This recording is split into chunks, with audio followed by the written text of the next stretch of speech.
Financial research centre में आप सभी का स्वागत है। ट्रेडिंग में यह कहा जाता है कि सबसे सरल स्ट्रैटेजी सबसे अच्छी होती है, और कुछ हद तक यह काफी हद तक सच है, खासकर शुरुआती लोगों के लिए। इसलिए मैं अपने बहुत सारे वीडियो सरल स्ट्रैटेजीज पर केंद्रित करता हूं जिन्हें नए ट्रेडर्स आसानी से लागू कर सकते हैं। तो इस वीडियो में मैं कुछ आसान स्ट्रैटेजीज को शेयर कर रहा हूं जिन्हें एक साधारण पिन बार कैंडलस्टिक का उपयोग करके ट्रेड किया जा सकता है। लेकिन इससे पहले कि हम शुरू करें, उस लाइक बटन को हिट करना सुनिश्चित करें और हमारे चैनल को सब्सक्राइब करें ताकि आप हमारे किसी भी नए वीडियो को मिस न करें। इसके साथ ही आइए आज के वीडियो में आते हैं। सबसे पहले बात करते हैं पिन बार कैंडलस्टिक की। YouTube पर मेरे सहित अधिकांश ट्रेडर्स ने आपको सैकड़ों कैंडलस्टिक फॉर्मेशन दिखाए हैं जिनका उपयोग आप ट्रेडिंग में कर सकते हैं। समस्या यह है कि उन सभी को याद रखना काफी काम है और वास्तविक समय में उन्हें पहचानना और भी मुश्किल है। तो इस स्ट्रैटेजी में हम केवल एक कैंडलस्टिक फॉर्मेशन का उपयोग करेंगे। वह पिन बार कैंडल है। पिन बार कैंडल इस तरह दिखती है। हम देख सकते हैं कि पिन बार कैंडल हैमर से काफी मिलती जुलती है, इसलिए इसे हैमर कैंडल के नाम से भी जाना जाता है। अब pin bar strong reversal indicator है, इसलिए अगर हम पिन बार कैंडल की सफलतापूर्वक पहचान कर सकते हैं तो हम एक ट्रेंड रिवर्सल को पकड़ सकते हैं। तो पिन बार कैंडल क्यों काम करती है, आइए इसके पीछे के लॉजिक को समझते हैं। तो यह हरी कैंडल एक बुलिश पिन बार है। बता दें कि इस कैंडल से पहले प्राइस एक डाउन ट्रेंड में थी। फिर इस कैंडल पर हम देखते हैं कि यहां प्राइस खुल गई, फिर प्राइस नीचे चली गई और इस पॉइंट पर कम हो गई। जब प्राइस इस लोअर लेवल पर थी तो गति में अचानक बदलाव आया। बायर्स ने इस कम प्राइस को एक अपॉर्चुनिटी के रूप में देखा, इसलिए उन्होंने भारी मात्रा में स्टॉक खरीदना शुरू कर दिया। इससे प्राइस काफी हद तक बढ़ जाती है और अपने ओपन से ऊपर क्लोज हो जाती है।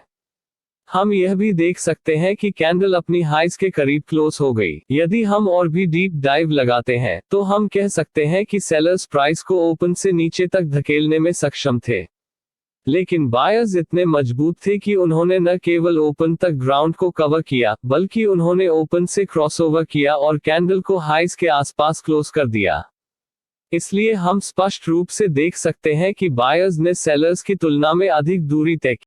इसलिए बायर्स सेलर्स से आगे निकल जाते हैं और हम प्राइस में ग्रोथ की उम्मीद कर सकते हैं। मंदी के पिन बार पर भी यही लॉजिक लागू होता है। आइए मान लें कि इस पिन बार से पहले प्राइस में ग्रोथ हुई है, फिर इस प्राइस पर कैंडल खुल गई। पिछले तेजी के दबाव के कारण प्राइस बढ़ जाती है और यह हाई बनाता है। इस पॉइंट पर सेलर्स का कोई सिग्नल नहीं था। जब प्राइस इतनी एक्सपेंसिव थी तो सेलर्स ने इसे किसी न किसी कारण से सेल के अपॉर्चुनिटी के रूप में देखा। उन्होंने बाजार को छोटा करना शुरू कर दिया।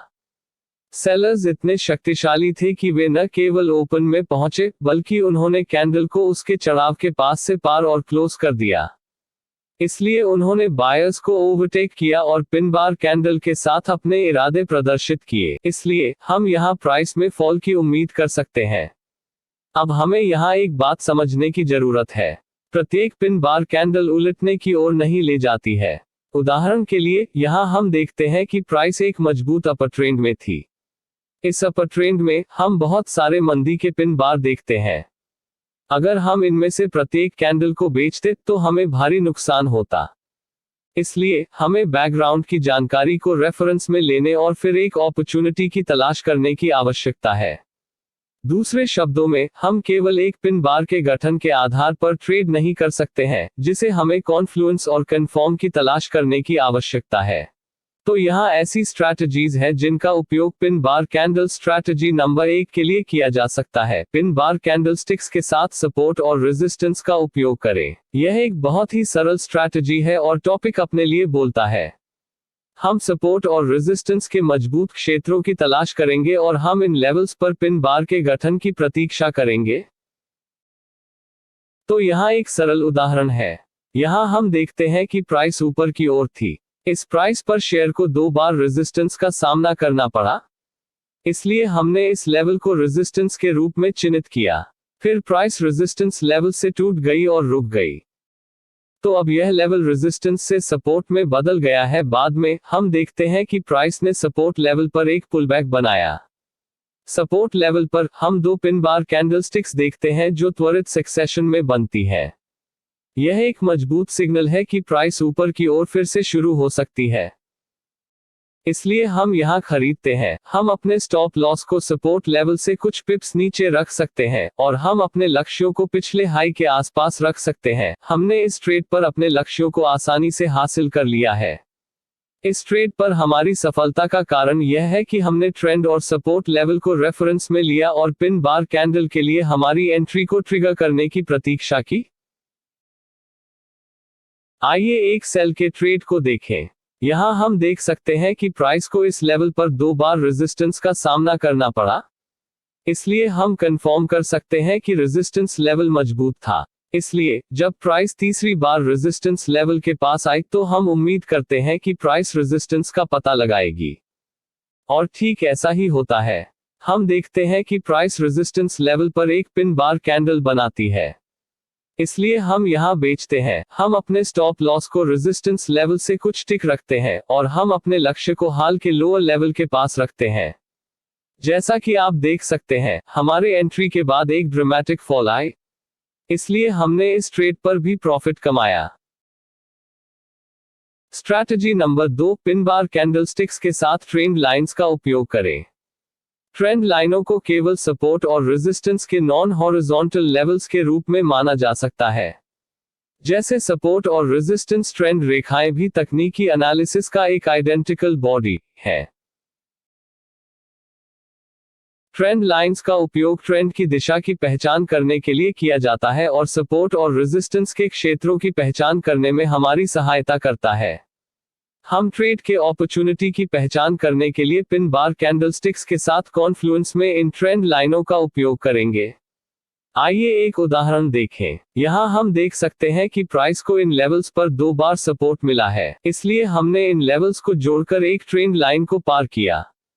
बाद में जब प्राइस ट्रेंड लाइन के पास आई तो हम उम्मीद करते हैं कि प्राइस को सपोर्ट मिलेगा। अब हम ट्रेंड लाइन के पास बनने के लिए पिन बार कैंडल की तलाश कर रहे हैं।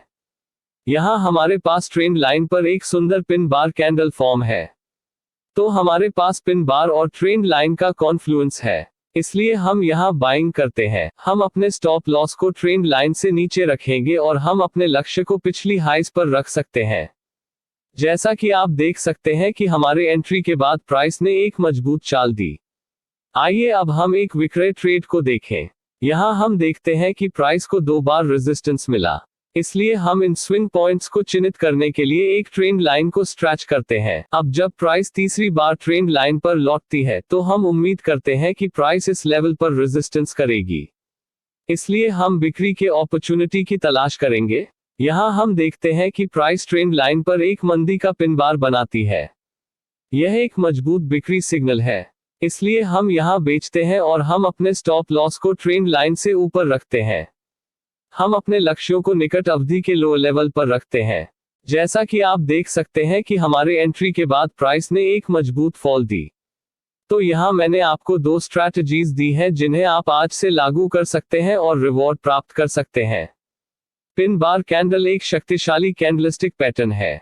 आप अपनी स्ट्रैटेजी बनाने के लिए अन्य सिग्नल को के कॉन्फ्लुएंस के साथ इसका उपयोग कर सकते हैं। अगर आपको यह वीडियो पसंद आया है तो उस लाइक बटन को हिट करना न भूलें और हमारे चैनल को सब्सक्राइब करें ताकि आप हमारे किसी भी नए वीडियो को मिस न करें। जल्द ही फिर मिलेंगे। धन्यवाद।